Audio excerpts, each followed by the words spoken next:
SSC group D এর practice set 12। 1 নম্বর প্রশ্নে কি বলেছে? বঙ্গভঙ্গ কবে রদ করা হয়? রাইট অ্যান্সার হয়ে যাবে অপশান সি, 1911 সালে। 2 নম্বর প্রশ্নে কি বলেছে? লোহার রপ্তানি বাণিজ্যে ভারতে ব্যবহৃত বন্দর হলো কি? 2 নম্বরে D answer, right answer, Visakhapatnam. 3 নম্বরে কি বলেছে? শিলং মালভূমি মেঘালয় নামে পরিচিত কোন ব্যক্তি এই নামকরণ করেন? 3 নম্বরে রাইট অ্যান্সার হয়ে যাবে অপশান বি, এসপি চ্যাটার্জি। 4 নম্বর প্রশ্নে কী বলেছে? পশ্চিমবঙ্গের রাঢ় হলো একটি ভূপ্রাকৃতিক অঞ্চল যার অংশবিশেষ দেখা যায় যে জেলায়, সেটি হলো ড্যাশ। 4 নম্বর প্রশ্নের রাইট অ্যান্সার হয়ে যাবে অপশান সি, পশ্চিম মেদিনীপুর। 5 নম্বর প্রশ্নে কী বলেছে? কোন কমিটির পরামর্শ অনুসারে ভারতে পেট্রোলিয়াম মূল্য সম্পূর্ণভাবে বিনিয়ন্ত্রিত করা হয়? 5 নম্বর প্রশ্নে option A right answer, Kirit Parekh committee. 6 নম্বর প্রশ্নে কী বলেছে? বৃহত্তম এককোষী শৈবাল কোনটি? 6 নম্বর প্রশ্নের রাইট অ্যান্সার হচ্ছে অপশান সি, অ্যাসিটাবুলারিয়া। 7 নম্বর প্রশ্নে কি বলেছে? ইউবিইউএনটিইউ কি? একটি operating system, option D right answer. 8 নম্বর প্রশ্নে কি বলেছে? দেশলাই আবিষ্কার করেন কে? 8 নম্বর প্রশ্নে রাইট অ্যান্সার হয়ে যাবে অপশান এ, জেই ল্যান্ডস্টম। 9 নম্বর প্রশ্নে কি বলেছে? কত সালে বঙ্গীয় সাহিত্য পরিষদ প্রতিষ্ঠিত হয়? 9 নম্বর প্রশ্নের রাইট অ্যান্সার হয়ে যাবে অপশান ডি, 1893 সালে। ভারতীয় সংবিধানের 4th অধ্যায়ে উল্লেখিত রাষ্ট্রের প্রতি নির্দেশমূলক নীতিসমূহ কোন দেশের সংবিধান থেকে গ্রহণ করা হয়েছে? 9 নম্বর প্রশ্নের রাইট অ্যান্সার হয়ে যাবে অপশান ডি, গ্রেট ব্রিটেন। 10 নম্বর প্রশ্নের রাইট অ্যান্সার হয়ে যাবে অপশান ডি, গ্রেট ব্রিটেন। 11 নম্বর প্রশ্নে কী বলেছে? সংবিধানের 280 নম্বর ধারায় যে প্রতিষ্ঠানটি গঠনের কথা বলা হয়েছে তা হলো? 11 নম্বর প্রশ্নের রাইট অ্যান্সার হয়ে যাবে অপশান সি, অর্থ কমিশন। 12 নম্বর প্রশ্নে কী বলেছে? পৎসাকর নিম্নলিখিত কোন শাসকের মন্ত্রী ছিলেন? 12 নম্বর প্রশ্নের রাইট অ্যান্সার হয়ে যাবে অপশান ডি, অজাতশত্রু। 13 নম্বর প্রশ্নে কী বলেছে? বিজয়নগর রাজ্যের সোনার মুদ্রা কী নামে পরিচিত ছিল?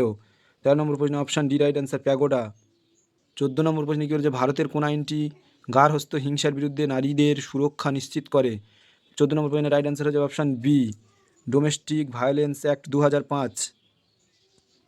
15 নম্বর প্রশ্নে কী বলেছে? দ্য গার্ডেন অফ রোজেস গ্রন্থটি কার রচনা? 15 নম্বর প্রশ্নে রাইট অ্যান্সার হয়ে যাবে অপশান এ, সাদি সিরাজি। 16 নম্বর প্রশ্নে কী বলেছে? লিফটন কাপ কোন খেলার সঙ্গে যুক্ত? 16 নম্বর প্রশ্নে রাইট অ্যান্সার হয়ে যাবে অপশান এ, লন টেনিস। 17 নম্বর প্রশ্নে কী বলেছে? ভারতীয় অস্ত্র ব্যবস্থার অন্তর্গত পৃথ্বী হলো একটি ড্যাশ। 17 নম্বর প্রশ্নের রাইট অ্যান্সার হয়ে যাবে অপশান ডি, ভূতল থেকে ভূতলে নিক্ষেপের জন্য ক্ষেপণাস্ত্র। 18 নম্বর প্রশ্নে কী বলেছে? পশ্চিমবঙ্গের বৃহত্তম উপজাতি কোনটি? 18 নম্বর প্রশ্নে option D right answer, Santhal. 19 নম্বর প্রশ্নে কী বলেছে?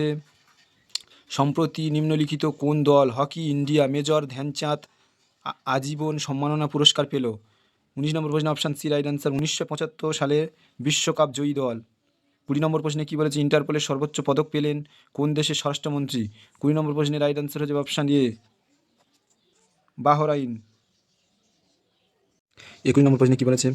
প্রশ্নচিত্রের বিন্যাসটিকে কোন উত্তর চিত্রটি সম্পূর্ণ করবে নির্বাচন করুন। 21 নম্বর প্রশ্নে অপশান বি রাইট অ্যান্সার। 22 নম্বর প্রশ্নে কী বলেছে? নিম্নলিখিত প্রশ্নে প্রদত্ত বিকল্পগুলি থেকে সম্পর্কিত বর্ণগুলি নির্বাচন করুন।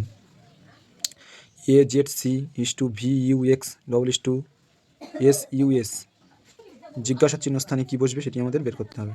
তাহলে 22 নম্বর প্রশ্নে কী করবো? দেখো, এ থেকে -5 করলে কী পাবো? ভি, মানে এর 5 ঘর আগে ভি পাবো, জেড এর 5 ঘর আগে কী পাবো? ইউ পাবো, সি এর 5 ঘর আগে কী পাবো? এক্স পাবো। এস সে একইভাবে দেখো এপারে চলে আসবো, তখন এস এর 5 ঘর আগে কী পাবো? এন পাবো। ইউ এর 5 ঘর আগে কী পাবো? পি পাবো। এস এর 5 ঘর আগে কী পাবো? এন পাবো। তাহলে আমাদের কি রাইট অ্যান্সার কী হয়ে যাবে? N P N right answer হয়ে যাবে। অপশান কোন অপশানে আছে দেখবো, option C, N P N right answer. 23 নম্বর প্রশ্নে কী বলেছে? প্রদত্ত 4টি বিকল্পের মধ্যে 3টি একটি নির্দিষ্ট যুক্তি অনুসারে একই রকম, একটি বিকল্প আলাদা। এই আলাদা অথবা বিজোড় বিকল্পটি নির্বাচন করুন।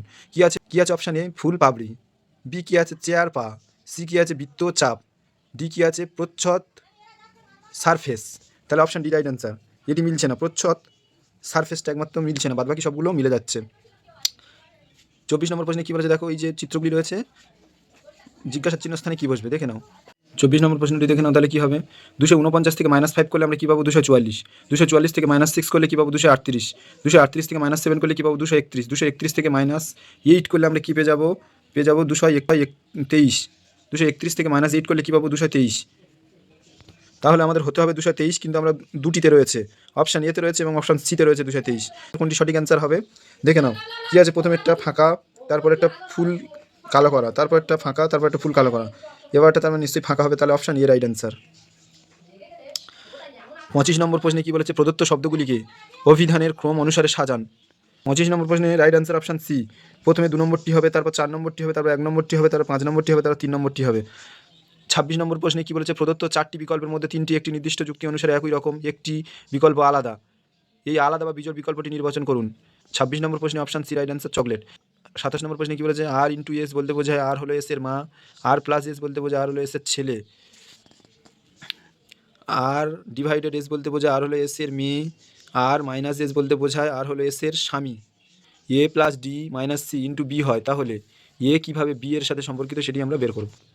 প্লাস বলতে যেহেতু মা বোঝানো হয়, তাহলে কি হচ্ছে? এ এর মা হচ্ছে ডি, আর মাইনাস বলতে বোঝানো হয় স্বামী, ডি মাইনাস সি ছিল, সেহেতু তাহলে কী বোঝায়?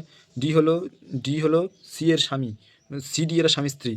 ইন্টু বলতে বোঝায় মা, তাহলে বি এর ইন্টু বি ছিল, তাহলে বি এর মা হচ্ছে সি। তাহলে আমাদের এখানে হচ্ছে এ ও বি এর মধ্যে সম্পর্ক কি? এ ও বি হলো ভাই বোনে, এ বি এর কে হয়? এ বি এর ভাই। অপশান এ রাইট অ্যান্সার, ভাই। 28 নম্বর প্রশ্নে কী বলেছে? নিচের প্রশ্নের চিত্র অনুযায়ী একটি কাগজের টুকরোকে ভাঁজ করা হয় এবং ছিদ্র করা হয়। ভাঁজ খেলানোর পরে কাগজটি কেমন দেখাবে তা বিকল্প চিত্রগুলি থেকে নির্বাচন করুন। 28 নম্বর প্রশ্ন রাইট অ্যান্সার হয়ে যাবে অপশান এ। 29 নম্বর প্রশ্নে কী বলেছে? রাম সোহনের দিকে ইঙ্গিত করে বলল, ও হচ্ছে আমার মায়ের পিতার একমাত্র সন্তান। তাহলে সোহন কেমনভাবে রামের মায়ের সঙ্গে সম্পর্কিত? ও হচ্ছে আমার মায়ের পিতা, মায়ের পিতা মানে হচ্ছে দাদু, মায়ের পিতার একমাত্র সন্তান, মায়ের পিতার সন্তান মানে হচ্ছে মামা। তাহলে আমাদের এখানে কী চেয়েছে? তাহলে সোহন কেমনভাবে রামের মায়ের সঙ্গে সম্পর্কিত? রামের মায়ের তাহলে কে হয়? ভাই হয়। মামা মানে কি? মায়ের ভাই। তো রামের মায়ের সাথে কীভাবে সম্পর্কিত? ভাই। যদি রামের সাথে বলতো তাহলে মামা হয়ে যেত। 30 নম্বর প্রশ্নে কী বলেছে? এ বি সি ডি ও ই 5টি বই একটি টেবিলে সাজানো আছে। যদি এ ই এর নিচে, ডি সি ডি এর উপরে, বি এর নিচে, ডি ই এর উপরে থাকে, তাহলে কোন বইটি টেবিল স্পর্শ করে আছে? 30 নম্বর প্রশ্নে অপশান ডি রাইট অ্যান্সার, অর্থাৎ বি হয়ে যাবে রাইট অ্যান্সার। 31 নম্বর প্রশ্নে কী বলেছে? একটি নাম্বারকে যদি প্রথমে 10% কমিয়ে তারপর 10% বাড়ানো হয়, তবে নাম্বারটি কী হবে? দেখে নাও, সমতুল্য ছাড়ের সূত্রটি কি? X plus Y plus X Y by 100। তাহলে আমরা এখানে কী করলাম? দেখো, যেহেতু একবার কমে যাবে, একবার বাড়বে, 10% কমবে এবং 10% বাড়বে, তাহলে কমে যাবে বলে ওই জন্য -10 দিলাম এবং বাড়বে +10। তাহলে দেখে নাও, কমে গেল -10, এটা +10, -10 × 10 +10/100। এবার দেখে নাও তাহলে কী হয়ে গেল? -10 + 10, প্লাস মাইনাসে মাইনাস, 10 10 100, তাহলে 100 100 উপর নিচে কেটে গেল, কী পড়ে আছে? -10 + 10, সব কেটে গেল, উপর নিচে সব কেটে গেল, 1 পড়ে থাকে 1 লিখলাম। এবার -10 + 10 কেটে গেল, শুধু কী পড়ে আছে? -1 পড়ে আছে, 1 লিখে দিলাম। তাহলে 1%, যেহেতু -1 হয়েছে তাই 1% কমবে। 32 নম্বর প্রশ্নে কী বলে? দুটি ট্রেনের দ্রুতির অনুপাত 7:8। দ্বিতীয় ট্রেনটি 4 ঘন্টায় 400 কিমি গেলে প্রথমটির দ্রুতি কত? দেখে নাও ভালো করে, 32-এর অঙ্কটি করে দিলাম। উত্তর হয়ে যাবে 87.5 কিমি/ঘন্টা। 32 নম্বর প্রশ্নে অপশান ডি রাইট অ্যান্সার, 87 কিমি/ঘন্টা। 33 নম্বর প্রশ্নে কী বলেছে? লিটার প্রতি 12 টাকা দরের দুধের সাথে কী অনুপাতে জল মেশালে মিশ্রিত দুধের দাম লিটার প্রতি 8 টাকা হবে? 33 নম্বর অঙ্কটির সমাধানটি দেখে নাও।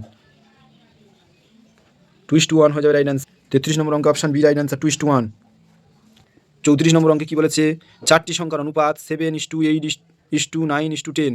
এই সংখ্যাগুলির সমষ্টি 68 হলে প্রথম এবং চতুর্থ সংখ্যার সমষ্টি কত হবে? আমরা এখানে কী করলাম? ধরলাম 4টি সংখ্যা কী কী? তাহলে 7x, 8x, 9x, 10x। তাহলে সব কটা যোগ করে দিলাম, যেহেতু সমষ্টি 68 বলেছে তাই সব কটা যোগ করে = 68 লিখে দিলাম। এখানে দেখুন, সব কটা যোগ করলে কত হলো? 34, x = 68। এবার x এর মানটা তাহলে কী করে বের করবো? 68, এদিকে 34 গুণ ছিল, এদিকে গেলে ভাগ হয়ে গেলে নিচে বসলো, তাই 34 2 × 68।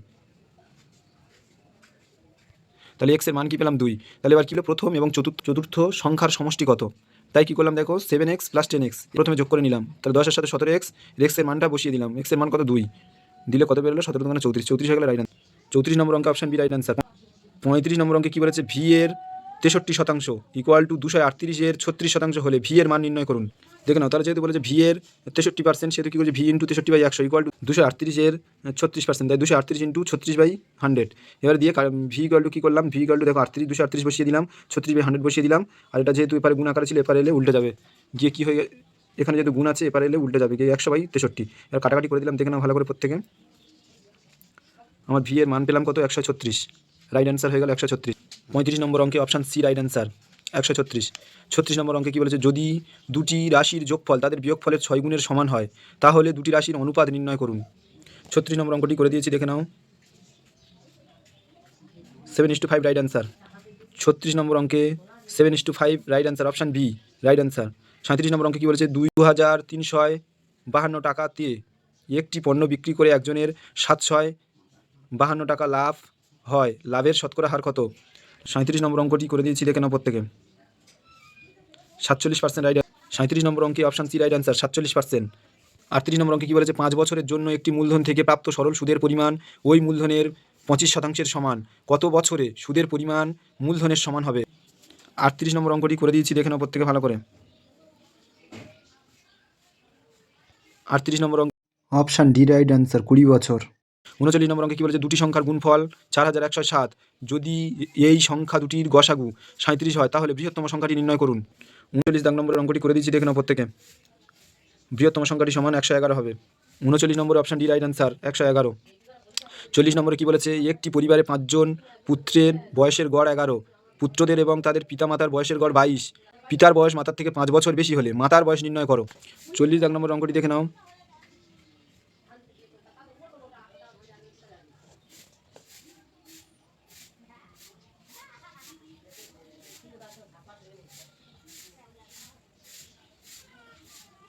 তাহলে 47, x = 47, মাতার বয়স তাহলে 47 বছর, 47 রাইট অ্যান্সার। 40 দাগ নম্বরে অপশান এ রাইট অ্যান্সার।